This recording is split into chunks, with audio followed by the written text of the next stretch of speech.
குருதேவா, வணங்குகிறேன் குருதேவா. நான் கடந்த 10 வருடங்களாக இறைவனின் படைப்பை நினைத்து மிகவும் வருத்தப்பட்டு, இறைவனின் படைப்புத் தொழிலை நிறுத்திக்கொள் என்று மனதளவில் விண்வெளியில் சென்று இறைவனை நினைத்து சண்டையிடுவேன். இறைவா, உனது படைப்புத் தொழிலை நிறுத்திக்கொள். உனது படைப்புத் தொழிலில் எதுவுமே சரியில்லை. எல்லோரும் மிகவும் துன்பப்படுகிறார்கள். உலகில் உள்ள மக்கள் அனைவரும் வருத்தப்படுகிறார்கள். யாருமே நிம்மதியாக இல்லை. என்ன உனது படைப்பு சரியில்லையே, நிறுத்திக்கொள் உனது படைப்பை என்று கத்துவேன் விண்வெளியில். மிகவும் கோபம் கொண்டு இறைவனிடம் சண்டையிடுவேன். ஏன் உனது படைப்பு இப்படி மோசமாக இருக்கிறது என்று. அன்பே, பேரன்பே, இனிய அருளாசிரியர், படைத்தல் செய்யும் பரபிரம்மம் அது உன் மனமாகத்தான் இருக்கிறது. அது முதலில் எண்ணங்களை படைக்கிறது. அந்த எண்ணங்களின் மூலமாக செயல்களை படைக்கிறது. செயல்களின் மூலமாக இன்ப துன்ப நுகர்வை படைக்கிறது. இன்ப துன்ப நுகர்வால் இருமைகளை உருவாக்குகிறது. இந்த இருமைகளில் நீ ஜீவனாக இருந்து அனுபவிக்கும் பொழுது அதுவே உனக்கான துன்பத்தையும் இன்பத்தையும் மாறி மாறி தருகிறது. துன்ப நிகழ்வுகள் உன்னை வாட்டி எடுப்பதற்கு காரணம் இந்த படைத்தலை செய்யும் பரபிரமமாகிய மனம்தான். துன்பம் எங்கே நிகழ்கிறது? மனதில் தானே. இன்பம் எங்கே மலர்கிறது? அதுவும் மனதில் தானே. நன்றாக கவனி. இன்ப துன்பம் சுகம் துக்கம் என்பதெல்லாம் எங்கே நிகழ்கிறது? வெளியில் என்று என்ன?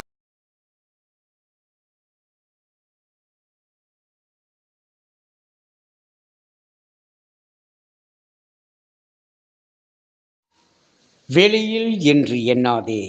ஏனென்றால் இந்த மனதுள் படைத்தல் நிகழ்ந்த பிறகுதான் வெளியில் அதனுடைய இயக்கம் வெளிப்படுகிறது.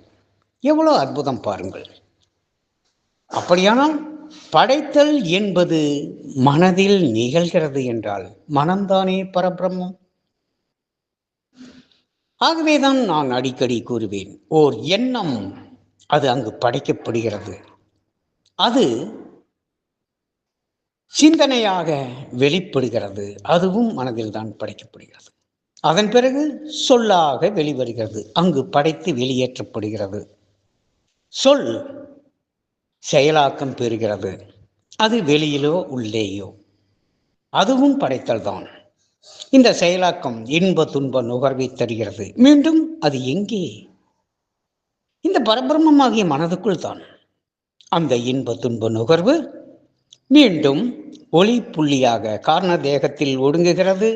அதுவே கர்ம வினையாக அது அடுத்த பிறவியை உனக்கு தருவதாக இருக்கிறது. அல்லது சமீபத்திலோ அல்லது நீண்ட காலத்திற்குள்ளோ நீ செய்த நன்மை தீமைகளுக்கான பலன்கள் உன்னை தேடி வந்தே தீருகிறது என்றால் படைக்கப்பட்டது என்பது விதைக்கப்பட்டு விட்டது. விதையை பிளந்து கொண்டு செடியாக பூமியை பிளந்து கொண்டு அது வெளிவந்து அது வளர்ந்து விருட்சமாகி அதனுடைய கனிகளை தந்தே தீருகிறதல்லவா? இந்த கர்ம வித்துக்களும் அப்படித்தான்.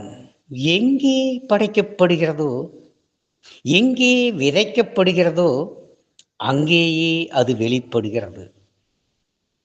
நீதான் அதை வெளியில் என்றும் உள்ளென்றும் பார்த்து கொண்டிருக்கிறாய். அது வெகு தொலைவில் இருக்கிறது, அது வரவில்லை என்று ஏக்கம் கொள்கிறாய். உண்மையில் அது உமக்குள் நிகழும் படைத்தலே. இந்த படைத்தல் என்பது வெளியில் தோன்றுகிறது என்றால் வெளியில் நீ இருக்கிறாய். உண்மையில் உடலில் இருப்பது உன் மனோமயக்கம்தான். நீ வெளியில்தான் இருக்கிறாய். இதோ நான் ஆத்ம தரிசனம் அடையும் வரை உள்முக பயணத்தில் உள்ளே கவனித்தலில் நீடித்திருந்தேன். உள்ளேதான் என்னை அறிந்து கொண்டேன், உணர்ந்து கொண்டேன். அதன் பிறகு உள்ளே நான் இல்லை, நான் வெளியில்தான் இருக்கிறேன். இப்பொழுது கண்களை மூடி உள்ளே பார்க்கிறேன். உள் என்று எதுவுமே இல்லை, ஒளிதான் இருக்கிறது. கண்களை திறந்து பார்க்கிறேன், வெளியிலும் ஒளிதான். உள்ளேயும் ஒளி, வெளியேயும் ஒளி. உள் வெளி என்பது இல்லை. ஆகவே என் தியானம் என்பது இப்பொழுது இல்லை. சமாதி என்பது எனக்கு இல்லை. நான் நான் மட்டுமே நானாகத்தான் இருக்கிறேன். கண்களை மூடினாலும் நான் தான் இருக்கிறேன். கண்களை திறந்தாலும் நான் தான் இருக்கிறேன், ஒளியாக. ஆகவேதான் கூறுகிறேன், இந்த படைத்தல் என்பது ஏதோ ஒரு இறை சக்தி வெளியில் படைத்துக் கொண்டிருக்கிறது என்று எண்ணி மயக்கம் கொள்ள வேண்டாம். படைத்தல் செய்யும் மனம்தான் பரபிரம்மம். படைத்தல் யாருக்காக நடைபெறுகிறது? பிரம்மமாகிய உனக்காகத்தான் இந்த படைத்தலை அது நிகழ்த்துகிறது என்றால் உன்னிலிருந்து பிரிந்த மாபெரும் அருள் ஆற்றல் அல்லவா மனம். இன்னொரு கேள்வி, அப்படியானால் ஏன் இந்த மனம்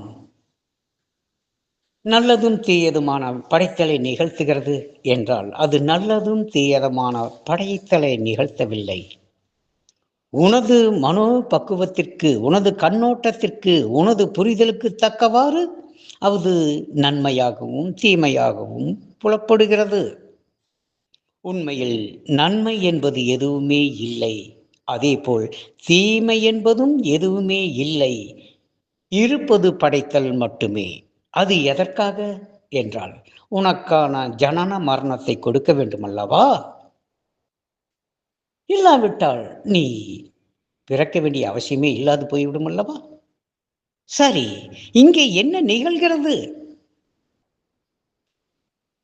இந்த யோகமும் ஞானமும் எதை அருளுகிறது என்றால் உன் மனம் படைப்பதை நிறுத்தி வைக்கிறது. மனமாகிய இந்த பரபிரம்மம் படைத்தலை நிறுத்தாது, எப்பொழுதும், எதற்காகவும், யாருக்காகவும். ஆனால் இந்த குண்டலினி யோகத்தால் அது தன் படைத்தலை நிறுத்துகிறது.